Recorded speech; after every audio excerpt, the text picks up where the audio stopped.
Hi everybody, my name is Sam Pedro and welcome to today's video. Today I'm going to be talking about China. Specifically, I'm going to be sharing 4 books that I have read recently about China that have helped shape my views about China, and just want to talk about them today. And so I've actually been interested in China for a long time. When I was 7 years old, I went to mainland China. I was there for a week. As a 7-year-old, I was pretty impressionable and came away liking all things China. I took a couple of years of Chinese in high school, and a lot of my family actually have lived in China. My mom grew up in China somewhat, in mainland China, and also in Taiwan. And a lot of my uncles and my grandpa, they also speak Chinese. And so I was always around Chinese things, and so I took an interest in China. It waned for a while, but recently I have been reading more about China. And I read a book called Prisoners of Geography, which I did a video about already. But it talked about China a lot and some of the geography issues China is facing, specifically in Tibet.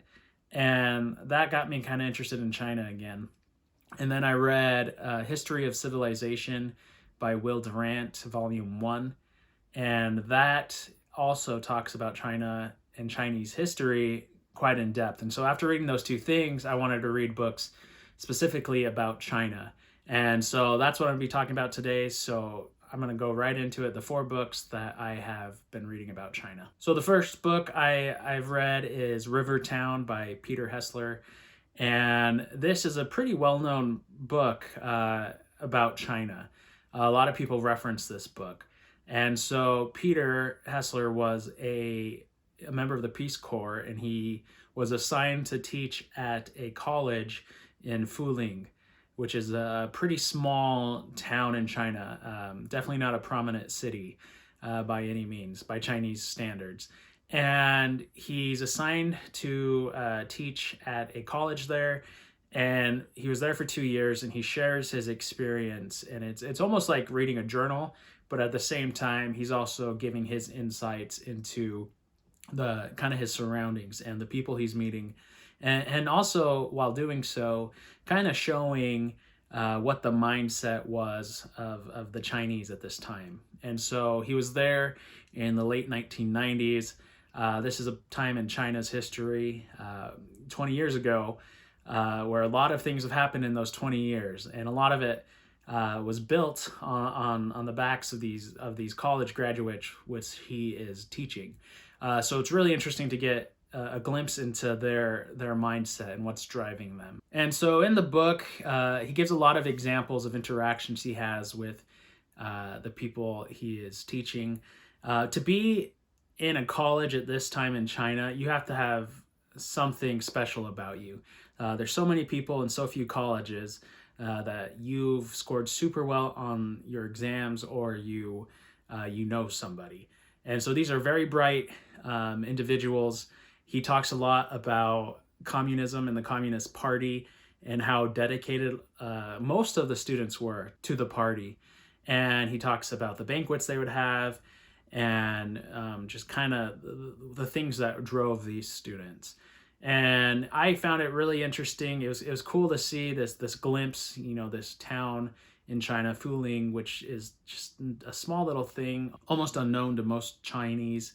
But you get some really good insights, and he's a really good writer. I really enjoyed reading Rivertown. Highly recommend it. I think it's a good introduction to China. All right, book number 2 is Age of Ambition by Evan Osnos. I don't know if that's how you say his last name. But this kind of builds on Rivertown. Evan is a journalist, and he's been living in China. He's been writing a lot of essays and articles about China, and he's kind of compiled them into this book. And it's kind of similar to Rivertown in a sense, is you're getting a look at the Chinese mindset and the way they view the world and their beliefs. And Age of Ambition is specifically talking about China's growing from an economic standpoint, and what effect is that growth having on the country.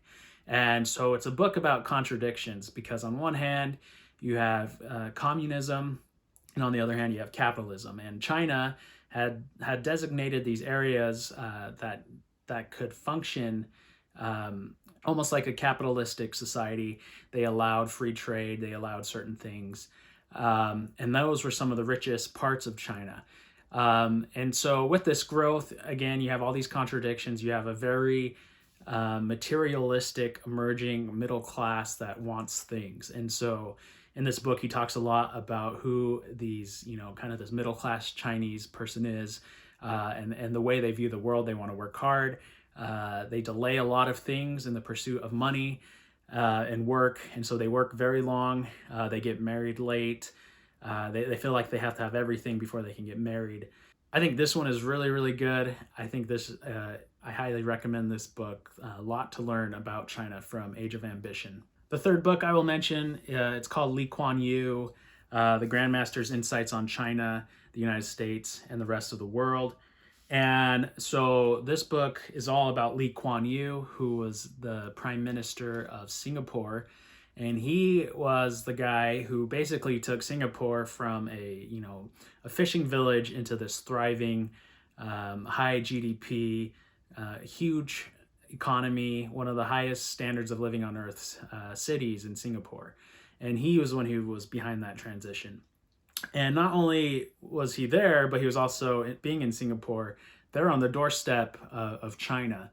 And so he has a lot of insight into China, a lot of profound ideas. And I will say, I think a lot of people recognize Kuan Yew as having some of the most insights into China of any global leader. And so very interesting to read as I've read through it, just kind of his thoughts on China.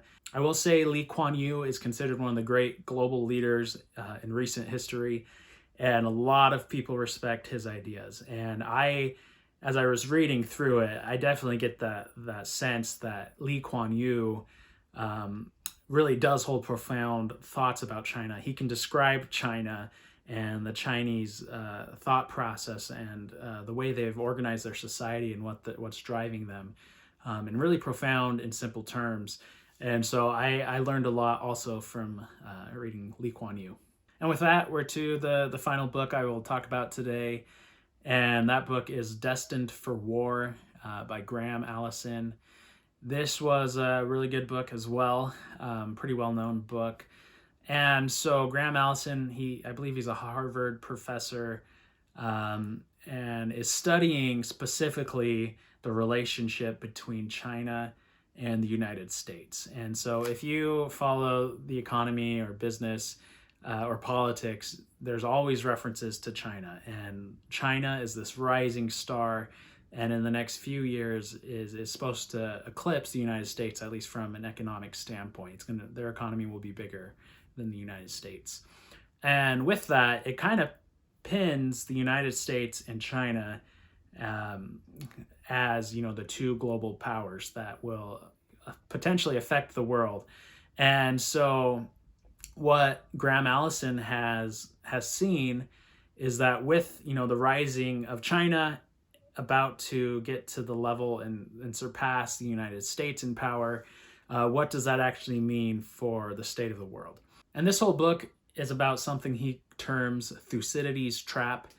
And Thucydides was this great thinker from Greece who wrote and thought a lot about the Peloponnesian War between Athens and Sparta. And so Graham Allison believes that there's a lot to learn about China and U.S. relations by looking at what happened between Athens and Sparta. And in his research, he's identified that this situation has happened dozens of times in world history, where you have a rising superstar and then you have this dominant leader. And what happens? And I believe like 75% of the time, war is what happens when these two things come together. And so he analyzes U.S. and Chinese relations, going through other instances in world history where you have a similar situation, and what happened, and what eventually led to either war or not having war. And it's interesting to think through kind of these situations that could be upon us in the next few decades. I really like this book also because it talks a lot about what China has done to grow so large, and kind of some of these huge things that China has gotten their hands into, whether it's the Silk Road or even investments in Africa or South America. They're funneling money everywhere. And what purpose and why are they doing this? He gives some insights into that.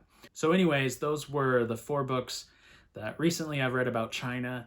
I'm not an expert on China by any means, but I've learned a lot. I want to learn more. Have you read any books about China that you would recommend? Comment below. I would like to add those to my ongoing list. And I hope you enjoyed today's video, and I will see you in the next one.